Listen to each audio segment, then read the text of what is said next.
بسم اللہ الرحمن الرحیم۔ شروع کرتا ہوں میں اللہ پاک کے نام سے جو بڑا مہربان اور نہایت رحم کرنے والا ہے۔ قبض کیا ہے؟ آئیے جانیے اس کے بارے میں۔ قبض، جسے عربی میں حسر اور انگریزی میں کانسٹیپیشن کہتے ہیں، اتنا عام مرض ہے جو کسی تعارف کا محتاج نہیں۔ اس کے نقصانات اور نتائج جتنے بھیکناک ہیں، عوام اس کے خطرات سے اتنے ہی غافل ہیں۔ قبض کی وجہ دراصل جسمانی سرگرمیوں کو کم کرنا، پانی کم پینا، ادویات کے منفی اثرات یا مختلف قسم کے بازاری کھانے ہیں۔ اسباب اور علامات۔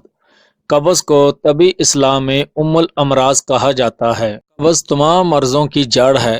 24 گھنٹے میں ایک مرتبہ اجابت یعنی رفع حاجت سے بآسانی فراغت پانا اچھی صحت کی نشانی ہے۔ یاد رکھیں، اجابت کا وقت پر آنا، دیر تک اجابت کے لیے بیٹھے رہنا، زور لگانا، اجابت کا شدید خشک آنا، گولیوں کی طرح آنا یا تکلیف سے آنا صحت کے لیے نہایت ہی نقصان دہ ہے۔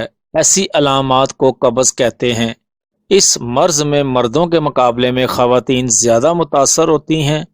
قبض سے جو مرض جنم لیتے ہیں، تبخیر معدہ، بواسیر، درد سر، درد کمر، پیٹ درد، بلڈ پریشر، کلونج، مروڑ اور پیچس، اس مرض سے قطرے آنا، جریان ہونا، نزلہ زکام ہونا، کفقان، نسیان، بھوک کی کمی، ضعف معدہ، ضعف جگر، جسمانی موٹاپا یا بد ہاضمی کی علامت ہے۔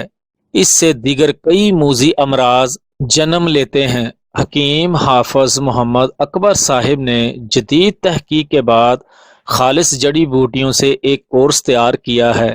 اس کورس کے استعمال سے آنتوں کی خشکی دور ہو کر آنتوں کو طراوت ملتی ہے، آنتوں میں جمع شدہ غلیظ مادوں بالخصوص سدوں کو خارج کرتی ہے۔ وہ خواتین و حضرات جو روزانہ عادتاً قبض شاہ کی گولیاں کھاتے رہتے ہیں، ان کے لیے یہ نسخہ بہت اچھا ہے۔ شوگر والے مریضوں کو چاہیے کہ قبض کشا اور شوگر والی دوا مکس کر کے استعمال کریں۔ نسخہ یہ ہے: سنائے مکی 2 تولے، سونڈ 2 تولے، کالی مرچ 2.5 تولے، نمک لاہوری 3 تولے۔ بنانے کا طریقہ: تمام چیزوں کو لے کر ہاون دستے سے باریک پیس لیں اور باریک کپڑا یا ململ سے چھان کر رکھ لیں۔ کھانے کا طریقہ: کھانا کھانے کے آدھا گھنٹہ بعد تازہ پانی سے 3 ماشا سوتے وقت استعمال کرنی ہے۔ ایک کورس 1 مہینہ استعمال کریں، انشاءاللہ پرانی سے پرانی اور دائمی قبض ختم ہو جائے گی۔ اگر آپ اس دوائی کے بہتر نتائج حاصل کرنا چاہتے ہیں تو فجر کی نماز کے بعد ایک تسبیح سلام قول من رب الرحیم کی پڑھیں۔ انشاءاللہ جلدی شفا پاؤ گے اس مرض سے اور نارمل زندگی بسر کرو گے۔ اور اس کے ساتھ ہمیں اپنی دعاؤں میں یاد رکھیں۔